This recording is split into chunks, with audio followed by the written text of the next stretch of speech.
particularly in developing states like our own South Africa and those of neighboring countries around us? And how do we then stack up those competing priorities? So, a very warm welcome to all my panel guests this afternoon. Yes, sir. Pardon? I am a person with a disability. Yes. I have one leg, so I've been seated for long.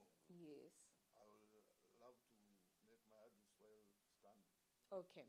All right. All right. And I was told I was supposed to give just a note. Okay. Not on a pad. Not on a panel. That is not a problem, sir. We will. Allow me just speak on the podium. Okay. So I'm going to open with you as part of the conversation today.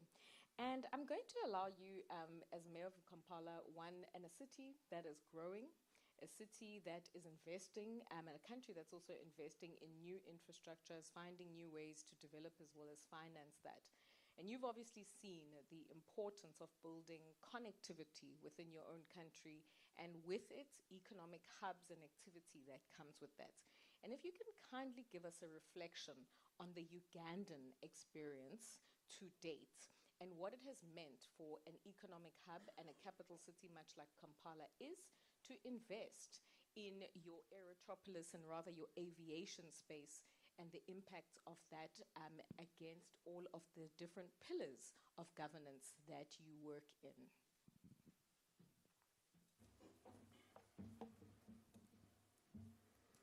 I wish to appreciate. Does this work okay? My name is Ronald Balimwenzo. I'm the Lord Mayor of Kampala City. Kampala, the economic hub of Uganda, with over 1.98 night population and over 4.5 million people working in Kampala, living in Kampala, and depending on Kampala. It's a privilege for me to be part of this symposium and to discuss a very pertinent and transformation issue. Digital airports, logistics, and the digital trade for our cities. Unfortunately, Kampala as a city has challenges. One of the biggest is that we spend over 240,000 man-hours in jam because of connectivity. And therefore we lose over 10 trillion Uganda shillings every year because of jam, because of lack of logistics and digital trade. So African cities must be better connected to one another, to global markets and digital economy. Modern airports. Unfortunately, in Uganda, we only have one key airport. That's Entebbe International Airport. We don't have an airport in the city, and therefore, it's not a system that we have adopted. We are constructing one in Hoima, and it's the only that we have because of the oils. We recently got oil in Hoima, and because of that, constructing an airport. Modern airports and efficient logistic systems are therefore not simply transport infrastructure. They are economic infrastructure. They are people. They move people, goods, capital, knowledge, and opportunities. We must therefore, as Africans, invest in integrated transport. Uganda, as a country, has not done much in investing in transport.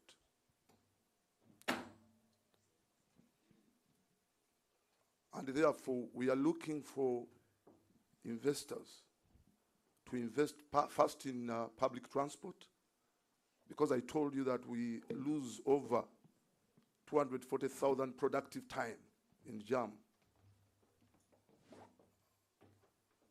And that's a lot of time lost in jam. So we need investors to invest in modern airports, efficient logistics, and public transport, BRT, metro, and so forth and so on.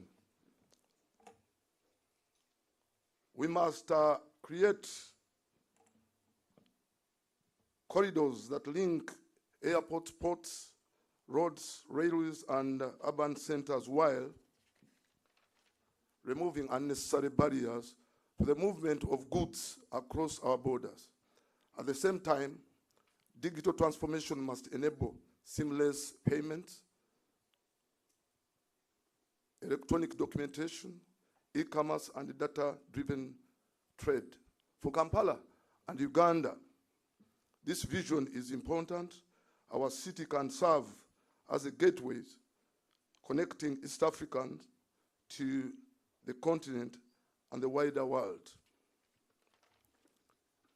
But no African city can succeed in isolation, and therefore we need to work with partners, with sister cities, in making this vision be realized. Our goal must be an interconnected African market where goods can move faster, business can trade using digital systems, and people can access opportunities across borders. This can be possible if we implement the African continent free trade areas. Let us therefore build infrastructure that connects, technology that empowers, and policies that enable. Africa does not merely need to participate in the global economy. Africa must build infrastructure and systems to become one of its great economic hubs. I now come to your question. I am sorry I had been informed a little late that I have a presentation. I want you to give me again your question so that I can now be clear on what I have to give you. All right.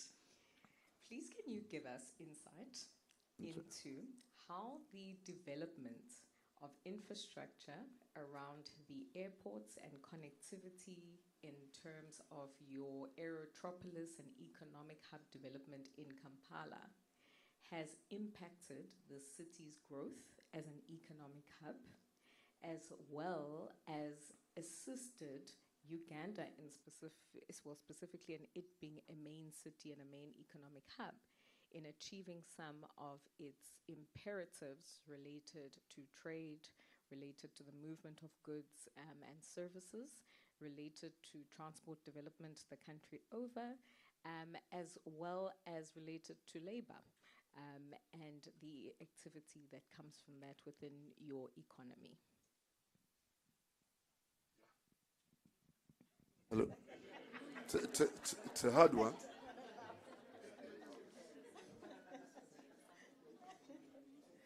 Kampala, like I did tell you, our road infrastructure, our transport system is not the best. It isn't. And we have jam. We have a lot of jam in the city. We lose, like I did tell you, over 240,000 man-hours every day. Recently, I was interacting with some of the investors to give us light train mass transport in the city so that we can better create connectivity. We have one single road from Entebbe, the only airport that we have, to Kampala. And Kampala is kind of central. It connects to other districts. So Kampala is the hub. But our roads are still wanting. In Kampala, we have 210 kilometers of road network. But only, I want to emphasize this, only 30% is paved. 30% is paved. And majority of them have outlived the design life. So you can now imagine the jam that we have. We have no single light train. We have no metro. We have nothing. We have no BRT system. And that's what we want to create. I'm a newly elected mayor, and I want to see that we have a system that is economically viable, a system where we shall be leaving our cars home, be able to come to the city, utilizing little money. You drive from Entebbe, which is about 32 kilometers, to Kampala, and you spend about 3 hours in jam. So you can now imagine, you are an investor coming to invest in Uganda, and you spend about 3 hours for a distance of 32 kilometers. So we have a challenge. And that's the reason that I call upon you people to come and take opportunities in Uganda, particularly the Kampala capital city, which I lead as Lord Mayor now. There are great opportunities in both mass transport and digital systems. We want to adopt digital systems in the city because with digital systems, you are quickening services. At the same time, you're combating corruption, which is a disease to most of our cities, you know. So we want digital systems. They are faster, and at the same time, you fight corruption. So I am newly elected, and I want to invite all of you to take an opportunity. We are still virgin, we're still green, and there is a great opportunity. There is a great opportunity for investors to take on Kampala, the capital city, the economic hub. We generate over 70% of the local revenue for the entire country. Yes, 70%. We recently created new districts, new cities, 10 in number, in a way of decongesting Kampala. But it has not worked. So we have also opportunities in investing in new cities so that we have connectivity. How I wish to invite you. You know, your question was a little hard that I had to turn round and round and forth. So that is that. I don't know whether there is another question to that effect. I think you've actually answered us adequately, because by also telling us what the challenge is, you've gone to the nub and the heart of this conversation, yeah. Honorable Mayor, in the sense that there is a cost related to not having infrastructure, yeah. or infrastructure that is not responsive to the demands of the environment, yeah. that it finds itself in. And I think very much a lot of this conversation and where it wants to go today is how do we bridge those gaps? And how do we close those shortcomings in design, in practice, in policy and governance, much like you've also said within the context of our local governments as well? And how do we accelerate the speed of delivery? Because that then also accelerates the numbers you're speaking about in relation to the importance of Kampala, for instance, as an African economic hub. It accounts for so much of trade in your GDP in your country alone. But if the one impediment to continued growth for your country is just that 3 hours backwards and forwards on a daily basis to the main airport, we all have to begin to question how that ripple effect doesn't just affect Uganda, but even how you're able to actively trade, do business, and connect with other platforms, people, and activity with your neighboring countries, all the way through to us here in South Africa. So absolutely, you've hit the nail on the head, and that's exactly the message we are here to But I'd like to ask this of us in this forum, which, like one of the mayors said, we should not end it here. Cities are the heartbeat of our countries. Yes. They're the heartbeat, the economic hubs. And therefore, we should be seen to invest in them. By Uganda losing over 240,000 man hours of productive time, which is about 10 trillion, millions of US dollars lost in productive time because of jam. We should leave this place with a declaration, perhaps, to invest of the infrastructure and climate financing. 30% should go to the cities because they are the economic hub. And therefore, we should not be seen to frustrate them. By us investing lots of money in infrastructure development, particularly transport infrastructure, we shall have done a great deal. So I request that we make a declaration that all infrastructure development financing, we invest 30% of that in cities and municipalities for them to be able to remove that big gap. Thank you. Thank you very much. A round of applause, ladies and gentlemen, to the Mayor of Kampala, the Honorable Mr. Balim Vezo. If I can now welcome to the podium, just to give his opening remarks in line with the protocol, Mr. Nkosing Pindile Kagaza, who is the Executive Mayor of the city of Ekurhuleni in South Africa. Now, Ekurhuleni, ladies and gentlemen, what we tend to do, much like people say, "Get out, Devon," and they are in Balito, which is in Ilembe district municipality, Kwatuguza, is that when we land at Aerotropolis, we say we're in Joburg. We're actually in Ekurhuleni municipality before we cross a border and we enter the city of Johannesburg. So the city of Ekurhuleni, much to the sentiments of our first speaker, is pivotal to South Africa. It is the literal aerial gateway to the country and the biggest economic hub on the continent. So a very warm welcome to you, Executive Mayor. And the same question to you. A huge amount of investment has been made.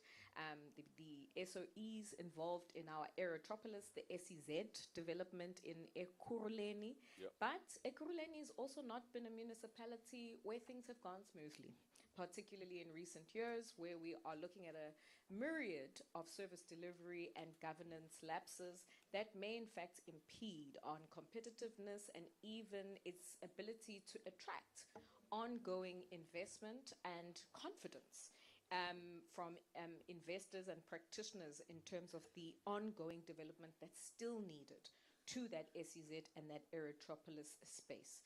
Please can you give us some insights about how the SEZ, the Aerotropolis in Ekurhuleni, continues to contribute to the economy of that space and region? And as we face these challenges, what we should still look to as green shoots. Earlier on, it was referred to as Kampala is virgin territory. Ekurhuleni is territory that's a little bit weathered, but has green shoots nonetheless that we need to look at because, as I've pointed out, it is not a region we as a country can afford to die as our gateway. Over to you. No, thank you very much, Program Director, and we want to greet my colleagues. I see all the mayors, they are here. I see the mayor of Nelson Mandela Bay, the deputy mayor of Johannesburg, and of course the mayor of Kampala in Uganda. And I thank you. Or rather, Ekurhuleni is the home to the OR Tambo Airport, which is the busiest airport in South Africa, in SADC, and we can argue, let's say, in Africa, and we are a host to 4.2 million population. We are one of the three major metros in Gauteng province. We are the manufacturing hub of the country. If you're looking for blue collar where production lines are, you come to Ekurhuleni. And really, we appreciative of the being a home to the OR Tambo Airport. In South Africa, the airports are owned by the national government through AXA. So development of airports are driven from AXA, but of course, because we are the municipality where the airport is based, we take a keen interest in the development of the airport. And that is why we've then developed an Aerotropolis master plan, a 30-year Aerotropolis master plan, which then articulates and guide the development around the airport. So Aerotropolis is nothing else but airport economy. The fact that we've got the asset that we want to leverage our growth and development on. So it's not just the airport, but we've got the major highways that are crossing our city, whether it's the N3, whether it's R21, whether it's N17, whether it's N12. And there's a capability that we are looking at in terms of movement of goods and services, in terms of movement of the people. And that's how we sell then our city to potential investor to say, whatever that you, whether it's high-tech, whether it's agro-processing, whether we are doing, roses, flowers, you can package them at the airport. I mean, around Eguruleni tomorrow, they are sold in the streets of Paris, still fresh. And that's a strength of connectivity. And that is why we then invested a lot of time in developing this Aerotropolis master plan. And we transport over 21 million passengers that transit. Well, a bit of regress because of COVID and the impact on airline and all that. But we have seen now that traffic is coming back. And we look at those people even from a point of tourism to say, do we have enough tourism products? Do we have enough hotels? It's not just hotel, but we have products. We have something to do. Just recently, we hosted a golf and tourism convention where we're having a conversation, in fact, focusing on Africa. Do we have enough, golf developed, fairways, and all the related amenities to drive economy and all that. So we're looking at those conversations to say, have we invested enough? And how long do tourists stay in the city of Eguruleni before they go elsewhere? They stay, studies, they say they spend 1 day, then they go, they are in Sun City, off they go, they are in the Kruger. But we want to keep them within the city, but we need to develop a tourism, products. We had a conversation about Disney Africa. Across the world, there's so few Disneys. But if we've got an airport, we've got a land, we should be able to, get investors to develop a Disney so that we can keep, tourists in Eguruleni. And that is basically just looking at it from the movement of the people. But we also look at it from, the movement of goods, the movement of services. One unique capability that we're developing is the data center. We're now the home of data center. Whether it's Terraco, whether they're actually putting up huge investment into our space. And it's because of this connectivity. An engineer can fly into our city. You can go and check how your systems, whether they are well kept, and tomorrow you are back. So it is a unique capability that we're looking at developing, and that is where the Aerotropolis master plan articulates. It then says, what type of infrastructure do we have to put up today in order to support this vision that in 30 years we should be able to achieve, this Aerotropolis vision? Do we have enough water infrastructure? That is why we've been investing over 1.2 billion in the security of water supply, ensuring that we've got the reservoirs, we've got, to supply, the industry. And as I've indicated, Henneken, I'm making this example. Well, I don't know whether I'm breaking any protocols. Coca-Cola, these are established brands, but they are found in Eguruleni, and their production line, they run 24/7. To just produce amarula, which is enjoyed across. Wherever you go in the duty-free, you can actually see this product. It's a South African product, is produced in Eguruleni. So we must then ensure that there's consistent, fresh, blue drop quality of water in order, for amarula to continue to be produced. Savannah, a beautiful, I'm sorry that I'm making these examples, Well, I'm making this example, delegates, please focus.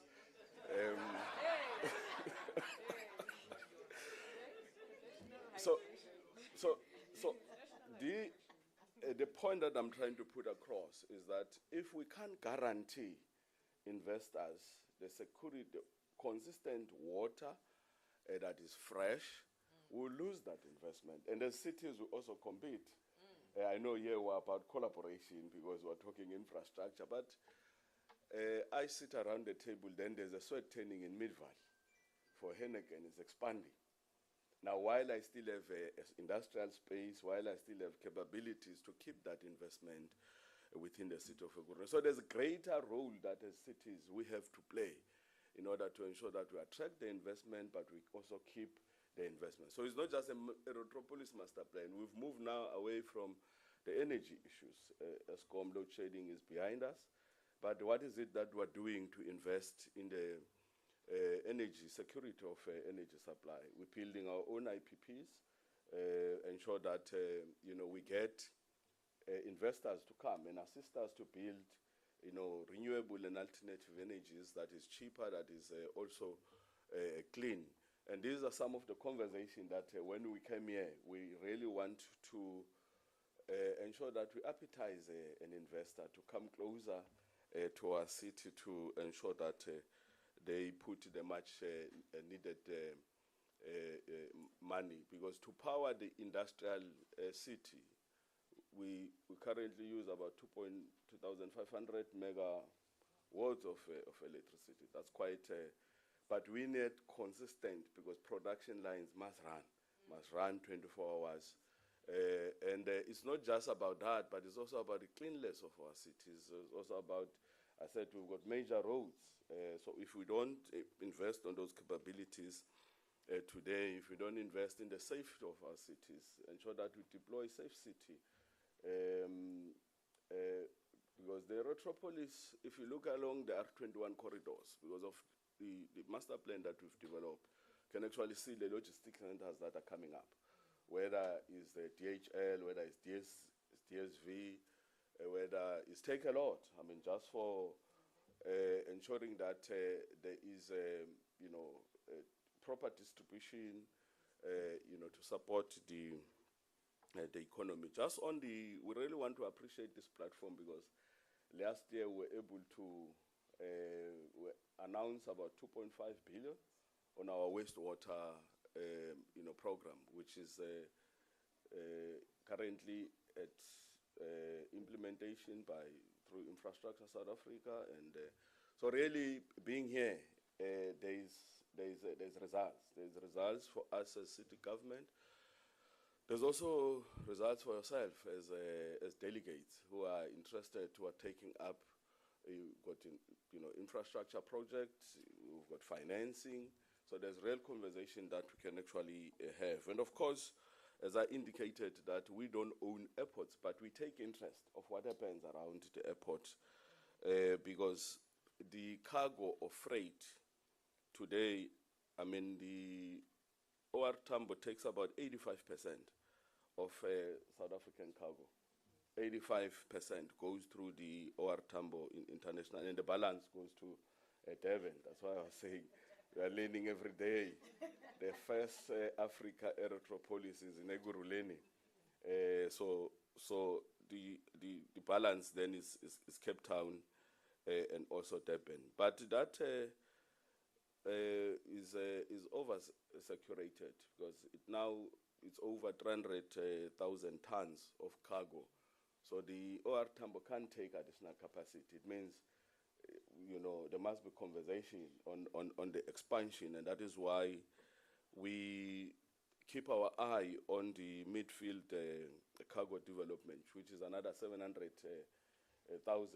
tons, which will take up the capacity to about 1 million. So what does it mean is that as a city, we must then pay attention on this capacity to ensure that we are also ready in terms of bulk to actually support that growth. Because a challenge for us as South Africans is that we are importing much more than we're exporting. So traffic is only coming into the country, and then all those flights, they leave empty. And that is the challenge, and the challenge that we must continue to look at to ensure that we strengthen manufacturing so that we're globally competitive. But we've got a role. How are we going to become globally competitive if we don't deal with the basics? And the basics is to deal with the electricity issue, ensure that there's reliability. That is why we've released over 75 IPPs. There are different stages.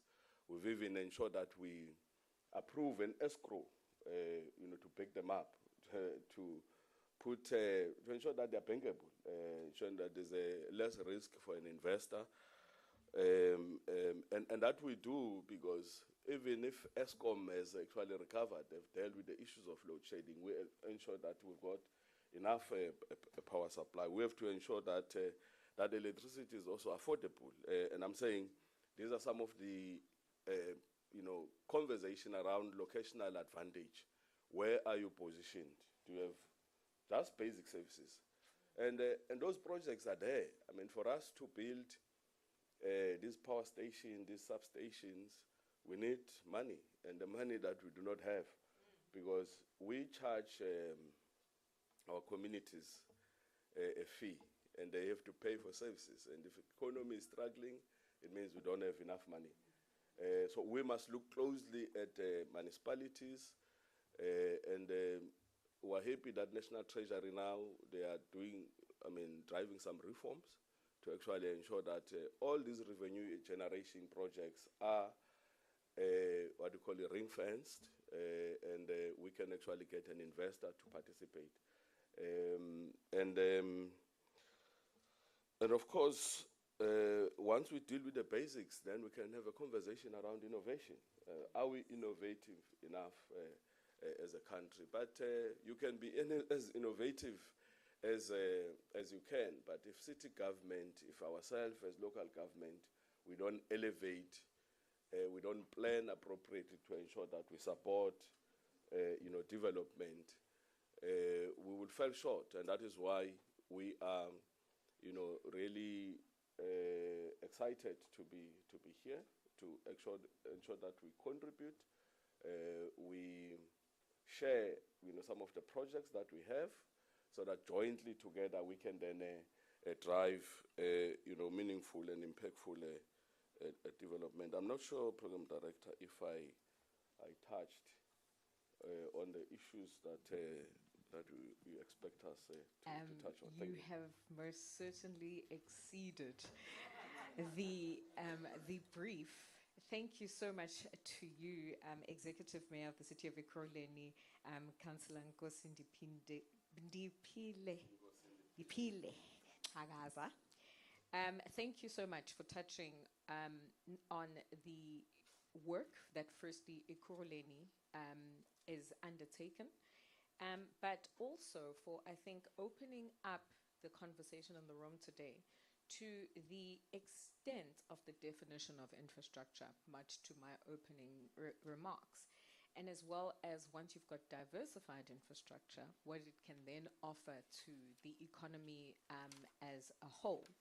But also then for touching, I think, on infrastructure that is absolutely essential for the survival of what you are building within this Aerotropolis space, water security, safety around it, and how it obviously translates into everything from technology to how people are living in your city and are able to increase the capabilities that they have.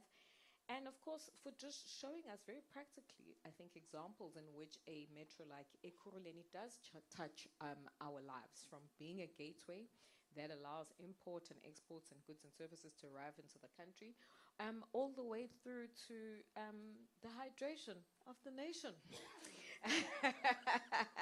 The hydration of the nation, from water all the way through to the national fuel for the upcoming summer season, as it were.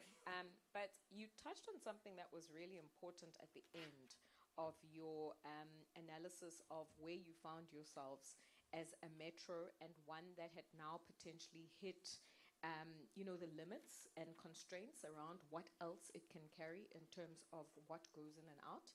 And you touched on the issue around the cost of that, but also how it is that you continue to deliver reliable infrastructure that becomes sustainable requirements for this economy. And I think with that, I'm going to go directly to your competitor from eThekwini, right here next to us, Dumi Mpisi. Ladies and gentlemen, Ms. Dumi Mpisi is the Senior Manager for Spatial and Land Use Planning at the Dube Trade Port Corporation in I should say, in Ilembe at King Shaka Airport.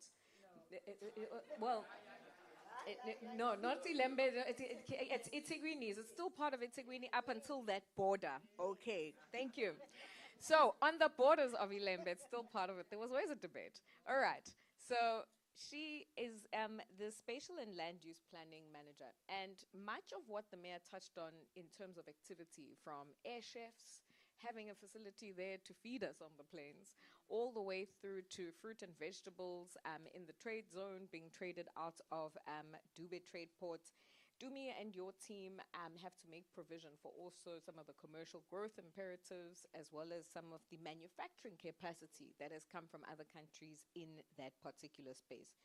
Dumi, the Dube Trade Port, since its inception though, because it wasn't necessarily the first, but it was one that benefited from learnings around SEZ development, not just locally, but internationally, is one that has positioned itself as an innovation space. And an innovation space in terms of manufacturing, an innovation space in terms of the type of businesses the trade port tries to attract and retain within within that entire precinct as well. And so your master plan over the years of existence is one that has started to take into account that at some point the country will face capacity constraints. At some point the country will want to grow into more import and export trade, and different types of technology-based interests will come up, from data centers, as has been pointed out, all the way through to end production of goods like you have in the space. Tell me, for you, what though is the missing link between moving South Africa from a developing SEZ economy, because this is not just about logistics and trade. SEZs and Aerotropolises are in fact knowledge economies, in the sense that in consolidating all this activity, they produce a lot of interesting statistics, activity, and dots that we must join. What is the missing gap between this knowledge economy and what we're being taught and we are seeing from the existence of the SEZ environment, all the way through to how do we now provide for future needs? And does innovation for you address the issues around the country's mandate for development, for growth and activity right now? Or do we need to go back to basics, as your counterpart from Ekurhuleni has stated it to us today, and say, let's really just focus on delivery, and perhaps then the SEZ model benefits from that? Good afternoon, honorable mayors, city officials, and government official. I'd like to just observe all protocol. Moderator, I'll start just from the beginning. I'm a city planner, so I'm very passionate about development of cities. And I believe that just how the mayor touched on the fact that cities are the engine of economic growth. If cities die, the nations die. What compounds the matter in Africa is that we are an urbanizing continent. So a large number of people are moving from rural areas and coming into cities to search for economic opportunities. Were we ready for such an influx of population? No, we're not, judging by the state of how we have been able to handle our municipal infrastructure and so forth. So here comes in where we then now need to sit as partners in government together with the business society. When you look at the model of Aerotropolis, it just essentially says it's a city that is planned and anchored around an airport. Cities have always evolved or developed from a transport mode. first cities, you'd have found them around a railway infrastructure, found them around a river, found them around a road. Modern day cities are now sitting around an airport. Why? Because we are a globalized economy whereby import and export are the key drivers of economic growth. What you produce here might not necessarily be what you consume here, but it could be for the international market. China produces iPhones, but the IP is actually sitting in America, as an example. So that is how cities, and if we want to strategically locate ourselves as an African cities, we need to also move with what the global economy is doing. Develop these cities that are anchored around an airport. But it's not just only a function of an airport alone. It has to be multimodal. You've got to have your railway infrastructure properly working. You have to have your road networks properly working. 16 years ago, Mayor of Kampala, we were also greenfield at Durban International Airport. There was nothing before the World Cup. We had ambitions of moving the airport from the south of Durban to the north of Durban. We undertook that development as part of the 2010 infrastructure development, which coincided with our World Cup. We jointly formed a partnership with AXA, which is the South African Airports Company, and Dubai Trade Ports, ourselves being a provincial entity, so an SOE of the province. We master planned on how we are going to develop an airport city. That included us acknowledging that an airport city needs to have infrastructure, it needs to have the manufacturing base, not just any manufacturing, but high-value manufacturing that is export-orientated, that can actually deliver to the international markets. But beyond that, for a city to work, it needs to have people residing in it. So we had the concept of work, live, play within the city. Yes, we have not progressed as much as we would like to progress in as far as residential opportunities are concerned, but in the next upcoming 5 years, that's where our most investment is going to be focused on. To date, we've attracted billions and billions of FDIs. Recently, our most notable investment that we attracted was a manufacturing company from Thailand, which does a press plant for Toyota. It came in, it located in our facilities to the value of about 1.3 billion. This is just an example. Direct jobs that we've created about 13,000 jobs. And we're not counting the multiplier effect that are secondary jobs and businesses that could result as that. So the partnership comes in when you have a provincial government that has got an economic development mandate. Because what we have to realize is that we've got the spheres of government. You've got national, provincial, local. Local municipalities are troubled by issues of service delivery. And they are dealing with water, sanitation, they also have a mandate of local economic development and so forth. But what KZN was then able to do was to say, through the provincial government, let us form a company that is going to specifically look at developing the Aerotropolis. And later on along our journey, we were also then designated as an SEZ, which meant additional benefits to our investors in terms of corporate tax and so forth and so forth. So that partnership, was what enabled us. And when local government, in some cases, was busy with other priorities of service delivery, we could come in as a provincial entity and provide the required bulk infrastructure in order for us to enable this development of an Aerotropolis. Because what you need is, it's land, you need to prepare the land, give it the proper planning rights, environmental rights, give it bulk infrastructure, so that when investors come on board, it's a question of plug and play. They're not coming to raw land whereby they still need to get their EIAs, they still need to get their town planning approvals, they still need to get their bulk infrastructure, get electricity from somewhere. But what we provide at Dubai Trade Ports is state-of-the-art infrastructure, and which is also very much resilient in terms of its capacity to withstand some of the climatic conditions that we normally experience in KZN. Just a couple of years ago, we had lots of floods that exceeded 1 in 100-year, measurement. And at Dube Trade Port, you could actually sit and have infrastructure that was not developed and investors that could continue with their business, without any disturbance and so forth.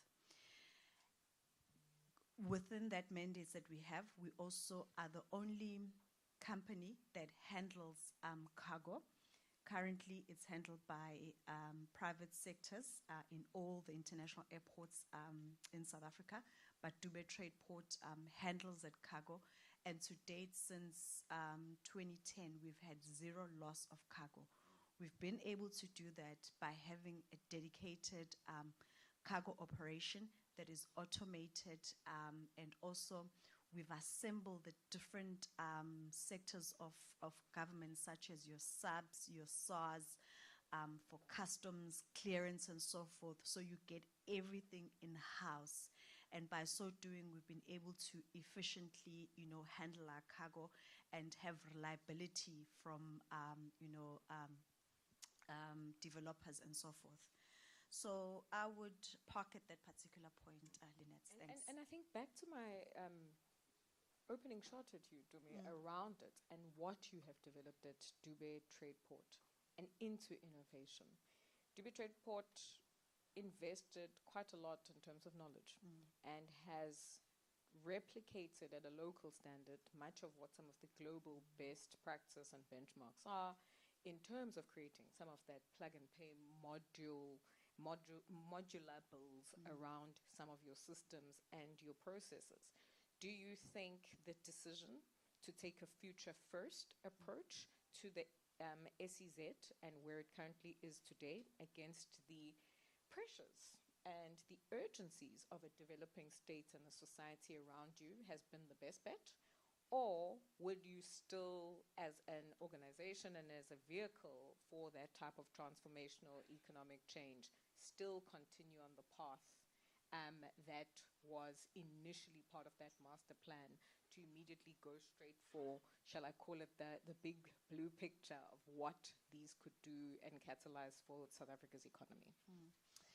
Lynette, as you've indicated, when we started off the project, we had to go globally to benchmark and get a full understanding of what do we mean by an Aerotropolis city. We went and visited the cities such as Amsterdam, which, are the pioneers in this space. We learned from the Delft University on how an Aerotropolis actually functions and works. And what becomes key is that manufacturing is the base of any growing or developing nation. If we don't get manufacturing in place, we will never get to a position of solving the unemployment rates that we have as a country of about 30% and above. So this Big Bang theory of us having the Aerotropolis, wanting to replicate what the first world country is doing, but the beauty of it is that it has manufacturing as the underlying and foundational principle, so that it could create those employment opportunity, facilitate export, and with manufacturing comes innovation.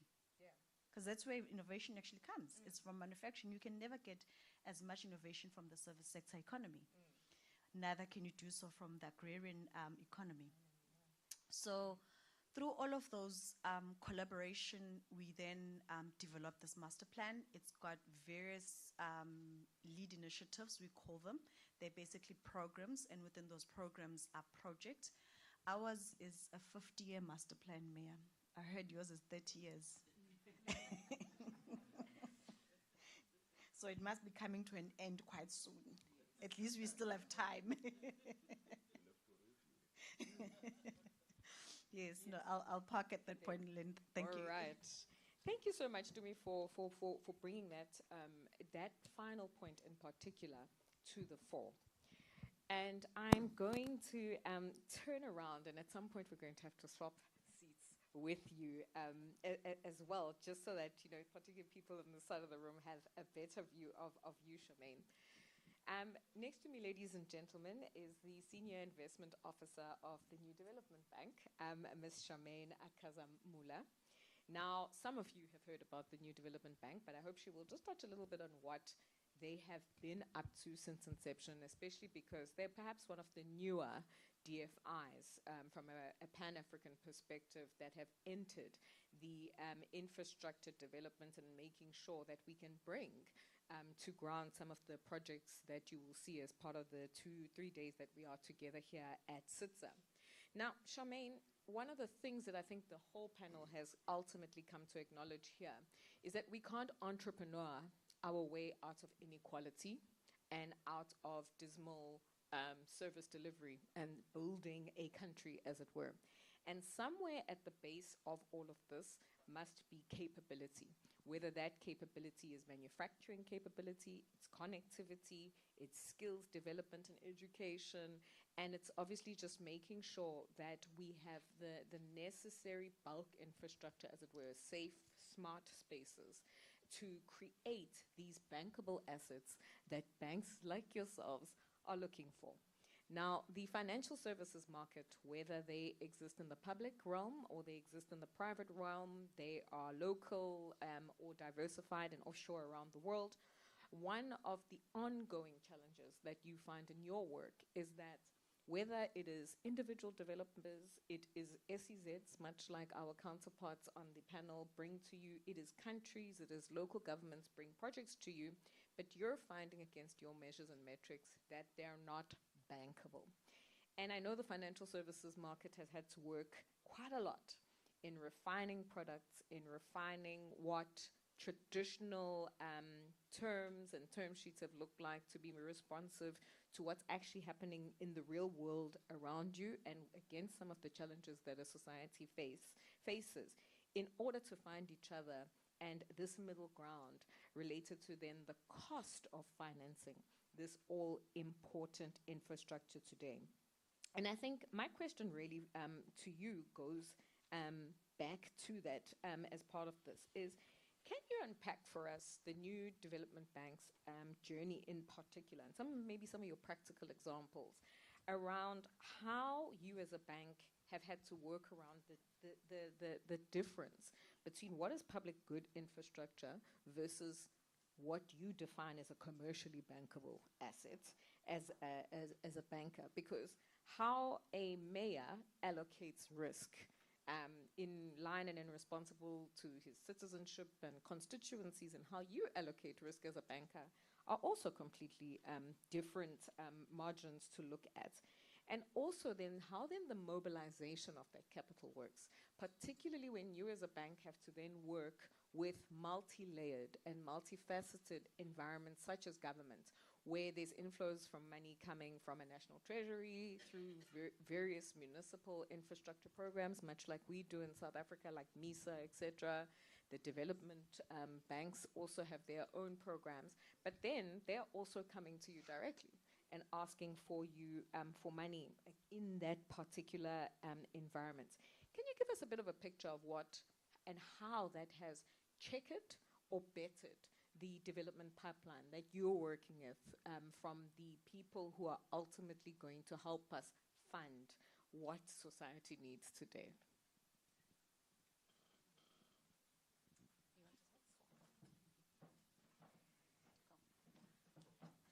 Thank you, Lynette. Thanks, Charmaine.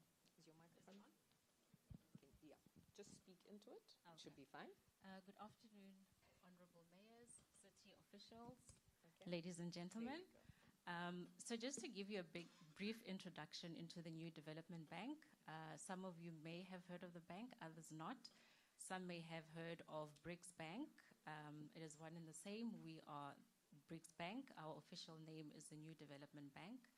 We have been in operation now for about 10 years, and we started off supporting the BRICS countries, but the membership of the bank has grown. We are now at 11 countries, including 2 in Africa, being Egypt and Algeria. We are continuing to expand our membership and looking at growing in Southern Africa as well. So soon, hopefully, we'll have additional Southern African member countries. So we finance infrastructure for these member countries. The bulk of our operations is directed at government, so we support public infrastructure. We do also play in the private sector as well, but a smaller portion of our portfolio is then directed to private sector. In South Africa, we've worked with the National Treasury, like you mentioned. We've worked with state-owned companies, and we're continuing to support those entities. We've also branched into municipal programs and are continuing to explore ways in which we can work directly with municipalities. So with regards to going from airport to an Aerotropolis, essentially it's not a question of scale, it's rather a shift in function. So for lenders as well, that means a shift in the investment question. It's not about can a terminal be built, can cargo capacity be built, but rather will the entire trade value become more competitive. So we would be looking at, for example, how are we maximizing that competitiveness when we invest in a project like this. For example, can exporters get to the airport reliably? Can cargo cross the border or clear customs digitally, predictably? We also would place much emphasis in digitalization. Obviously, for reasons already mentioned, it's quite important. But in addition to just going digital, it should not be just another layer on top of an analog system. Ideally, if you're looking at regional integration, what you want to see is that, countries are able to share information. Because, for example, currently, probably in clearing customs, people are required to submit the same information over and over and to different entities. So if the systems are not operating together and they're not sharing the same information, the efficiency still remains. So in terms of financing models that we've seen work in other jurisdictions, not yet in South Africa, we have financed SEZs. We've also financed airports that were largely centered around tourism. And the models that we've seen work when you're approaching airports from that perspective is that you should not look at the entire system as one, at least from a financing perspective, but rather break it up into public goods and obviously assets that are bankable. And we would then, together with the sovereign, be able to finance public goods, so things like bulk infrastructure, utilities, road and rail connectivity is when we come in with the support. SEZs are also able to just strengthen the whole financing model by providing a platform where approvals are coordinated and you have appropriate incentives. And when looking at SEZ, the presence of an anchor user also strengthens confidence for the financiers that there is actually demand for the infrastructure and there is sustainable commercial viability for the infrastructure. Allocation between public sector, you're very correct in highlighting the importance of appropriate risk allocation because that will either make or break the transaction. It has to go to the party that is best able to manage that risk. Instruments such as blended finance and guarantees can be used to strengthen the structure, but they definitely are not a tool for masking lack of demand or unclear roles and responsibility amongst the various entities that are involved. You're quite correct in pointing out that a lot of stakeholders are needed to make it work. And what we've seen work the best is, like I mentioned before, taking a phased approach that is aligned to actual commercial demand. In taking that phased approach, it enables you to then also understand where your market is going, have that capacity to do the proper risk allocation, have that capacity to involve many stakeholders. There are many providers of finance. It is not just development institution or commercial lenders. And a precinct like this requires everybody to work together. And that coordination is quite important. So as the new development bank and the development finance world in general, we do generally work together. We are open to coordinating with other lenders. We are open to co-financing with other lenders. And our play in the public and private sector allows us to not necessarily play the coordination role. Coordination role definitely needs to lie with the relevant stakeholders, but that does give us sight on both ends of the spectrum, and it allows us to be able to marry the two and bring some level of coordinated into the overall structure of it. In addition to giving just ordinary loans, we do also give guarantees as well. So we are able to play at various parts of the chain in terms of the product offering that we have. So, Charmaine, just off the back of that, and I think we need to close, I'm getting the signals from the door, but I don't want to close without asking some important questions around financing, because I know it's the heartbeat of this as well. And if I take it back to the two mayors in particular, against the outline that has been given to us by Charmaine today, especially on the issue of risk allocation and who becomes the most accountable person for allocating that capital, managing it, and making sure you deliver on time. What has been your biggest challenge, and are you the right people to place it at, or should you have entities like an SEZ and a Dubai Trade Port that are built into your structures that manage these catalytic projects in a commercial manner as opposed to one that's related to public service and local government administration?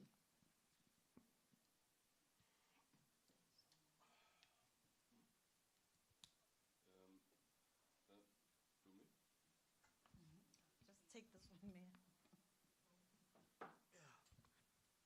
No, thank you very much. I think it's a conversation that was seized with, as South Africans, municipalities are looked at, in fact, the entire public service very closely in terms of the ability to deliver projects and deliver them on time. And I think the conversation has always been about whether we have the right capacity to plan and also to implement these projects. And conversations have, and suggestions, I mean, we've explored, DBSA, for instance, as an implementing agent for some of our projects. Some of the governance lapses that we're battling with these days, it's not just some of the Madlanga revelations. There's also some regress, in terms of audit. But when you look closely, who are some of the responsible guys that have actually let us down? I mean, the model of how we deliver projects, we always also rely on the private sector to play a biggest role. But we have trust in the new reforms that ring fence certain and ensure that there's one center for accountability. It means really public service is looking at how we're structured so that we ensure that we structured to be able to deliver optimally on these projects. And we are also structured so that there is a greater transparency. A finance partner is able to look closely and assess the bankability of projects and be able to evaluate the risk profile. And that's why when I was making my opening remarks, I also said we've now as councils even approved an escrow account. I'm sure the Standard Bank they will attest to it, because they work with us, which is an instrument that is designed to minimize the risk, for investors. I mean, I had a problem. I had to be convinced to actually approve this instrument, because for every project there must be some risk. that you take. While we want to de-risk some of these projects as far as possible, but the risk exposure must not, because we have a responsibility to ensure sustainability of municipalities. Yes. So whatever that we do must always try and balance these two. So, but I'm saying there's always that conversation, and it's not because in 2 months we're going to elections. It's not just about that, but there's always there's a a bigger greater picture. scrutiny to say, Yes. the capacity of municipalities to deliver, projects to deliver on time, but also the risk, profiling, and do we have enough instruments that we're putting in place to ensure that we attract, funding for projects, because that's what we need, and that's what we were here about, to actually assure the delegates, those who've got the money on, Yes. so that they can then have trust that they can put up the necessary finance for us to fund the development. I'm Thank not sure you. if I came closer Thank to. you. Yeah. If I can just, ladies and gentlemen, I'm now getting a hard close on this panel. And if I can just invite to the stage, and I'm going to invite him to the podium because he does not have a mic and a seat with us, Councillor Tandukolo Kalipa.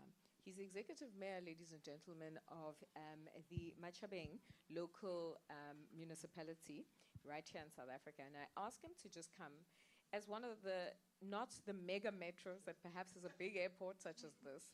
There are learnings, and there's also plans underfoot in those regions for how they continue with the same type of instruments and projects to expand economic hubs. And I'd like him just to give us a closing word based on what he's heard, as what he would take as what he would take. I'm going to ask him to the lectern, please.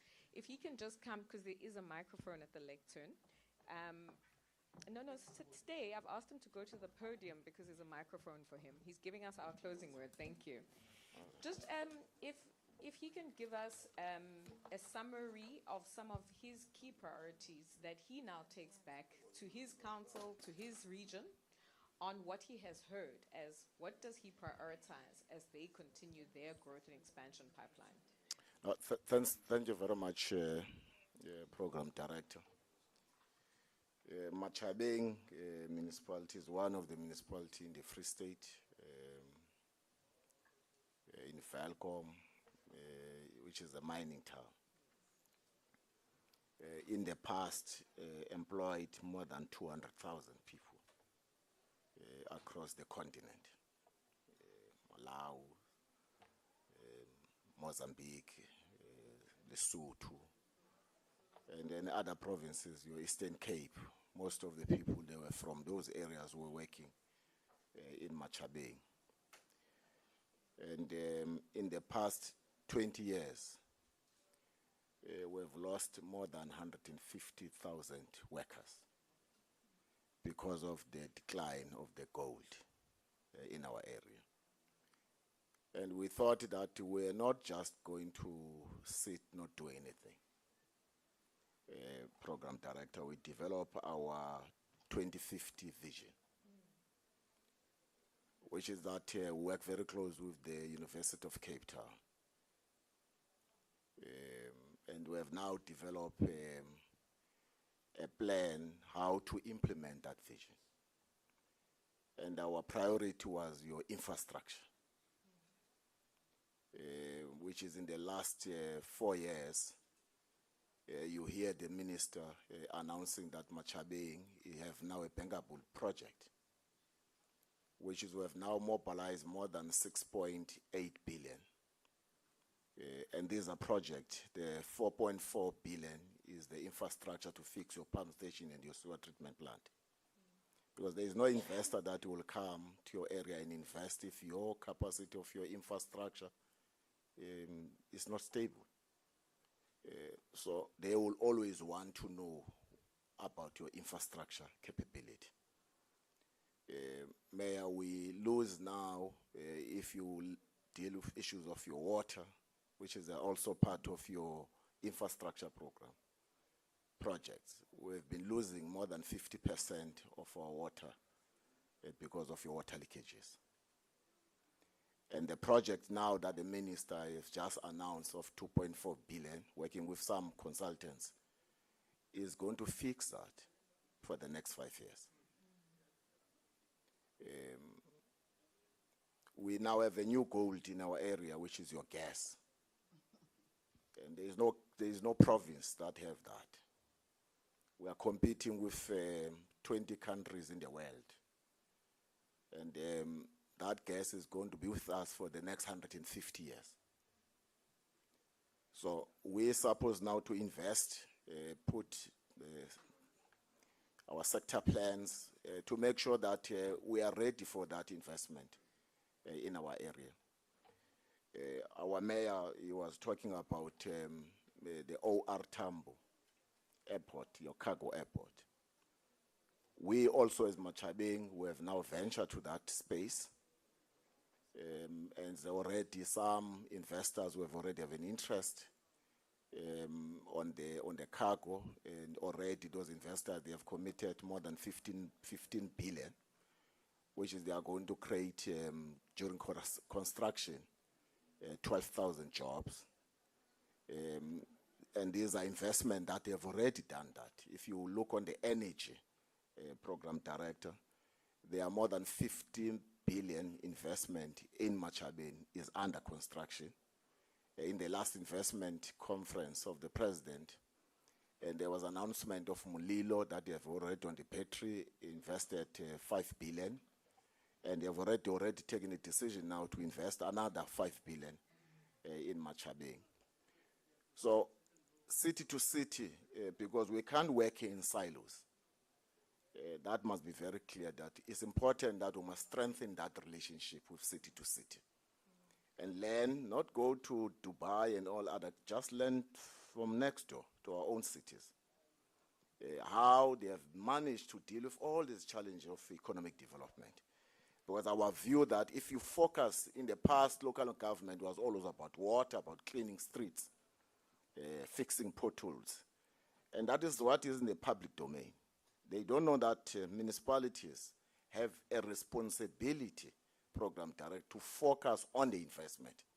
Because investment does not happen in Pretoria, happen in the local. And there's no president that stay in Pretoria, in Union Building, or a premier. Everybody goes stay in a city.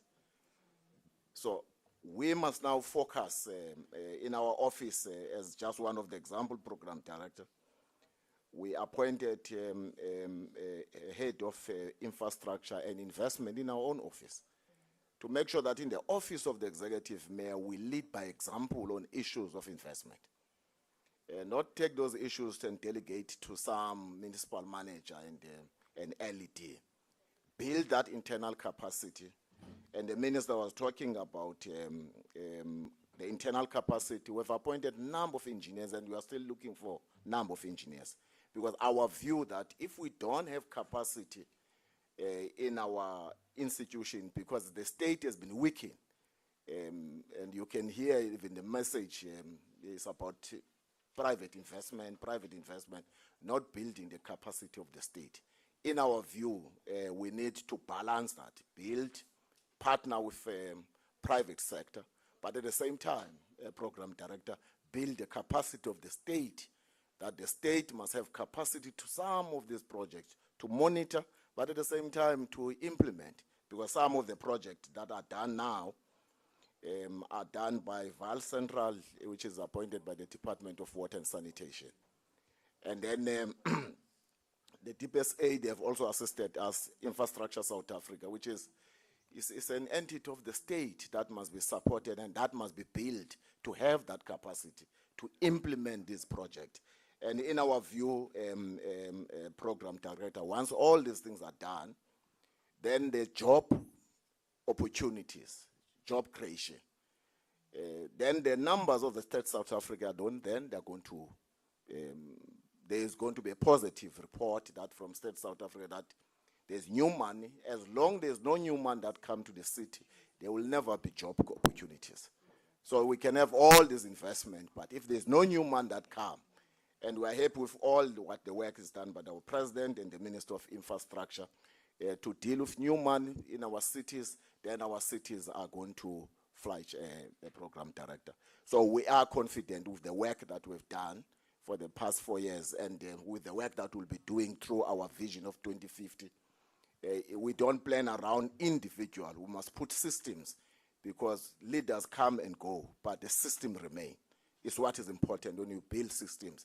Let's not build around personalities. Let's focus about building systems, which is systems are going to be there even when some of us were no longer there. Thank you very much. Thank you very much to the Executive Mayor of Matabele. Ladies and gentlemen, thank you for your patience with us this afternoon. Thank you for your patience with us this afternoon and your attention, of course, for this panel. A round of applause for our panel guests. And I think our takeaway, ladies and gentlemen, is that this is more than a built environment and an infrastructure question, but it's very much around the patterns, the dots, the currency, the people, as well as the resources we connect around it that will create true network connectivity and economic activity for our region, our country, and the African continent as a whole. We'll be now going through to our next panel, and I'm going to relieve my panel guests from the stage. Thank you very much. And our next panel will, interestingly enough, then take a look at the ports. So we have gone from taking flight to landing at the shores of our various countries, ladies and gentlemen. And what I hope it will allow us to do is continue some of the critical conversation pieces that